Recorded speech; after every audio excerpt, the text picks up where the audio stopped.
Hola. Round 2, Preterito o Imperfecto.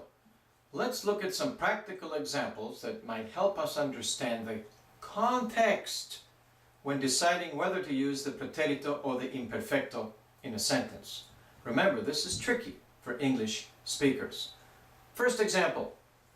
We have a couple of sentences here. I want you to choose which form of the verb ir would make more sense. Ayer yo a una fiesta, yo siempre a fiestas. So what we want to say is, yesterday I went to a party. Now which went are we going to use? The preterito or the imperfecto? Well, let's look at our rules. Is this a defined beginning and ending?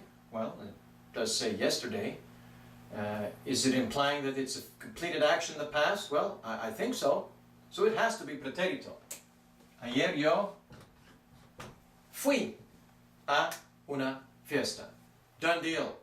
Número dos. Yo siempre, I always went to parties. I always went to parties. Now, which one would that be? Preterito or imperfecto? Well, is there a definite beginning or ending here? No. This is more of a generalized statement. Is this implying an ongoing, repeated, or continuous action? Well, I think so, because it's talking about always going to parties. So it must be the imperfecto. Yo siempre iba a fiestas. You see how that works? I always went to parties.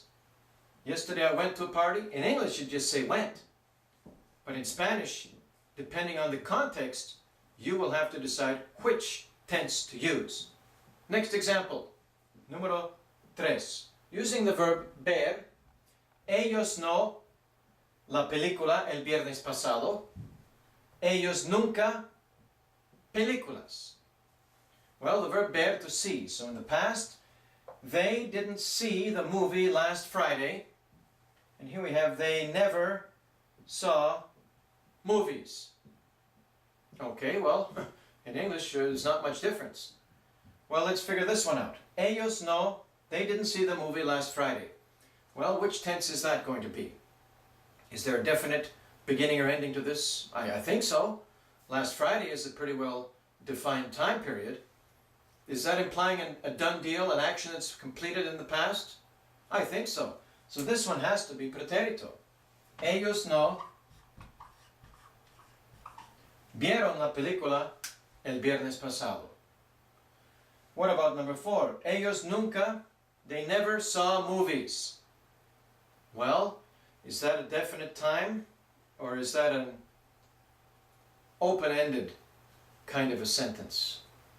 They never saw movies. Well, does that mean when they were kids? Does that mean their whole life? Does that mean while they were in school? We don't really have a definite beginning or ending here. And the never seeing is like an ongoing thing, an ongoing action of not doing something. It has to be imperfecto. Now remember, ver is one of those 3 irregular verbs in the imperfecto. So we're going to say, ellos nunca veían películas. They never saw movies. You see how this works? Before you decide which tense to use, you have to look at the context of the sentence. One more example. Here we have 2 blanks. We're using one example of each tense in the same sentence. Here we go. Ellas, with the verb hablar. Cada noche, pero ayer no. In other words, they spoke every night, but yesterday they didn't speak. Well, in English it's pretty easy. We just say spoke. Now, which one are we going to put in the first blank? Preterito or imperfecto? Well, they spoke every night. What is that implying? Is that a repeated ongoing action? I think so. Is it saying a definite beginning and ending of the action? Well, not really. We don't know if this went on for months or for years or for weeks. It's got to be the imperfecto. Ellas is plural, so it would be ellas hablaban cada noche, pero ayer no, but yesterday they didn't speak. Which tense is that? Is there a defined time period? Well, yeah. Talking about yesterday. That should trigger in your mind, oh, this has to be a completed action. This took place yesterday. So it must be the preterito. Ayer no hablaron. Yesterday they didn't speak. This is something important to practice. Because in English we just say I went, or I spoke, or they spoke, or we saw, they didn't see. In Spanish you have to look at the context of the sentence before you figure out which tense to write down. This is a little bit tricky for English speakers and English thinkers, but we can learn with lots of practice.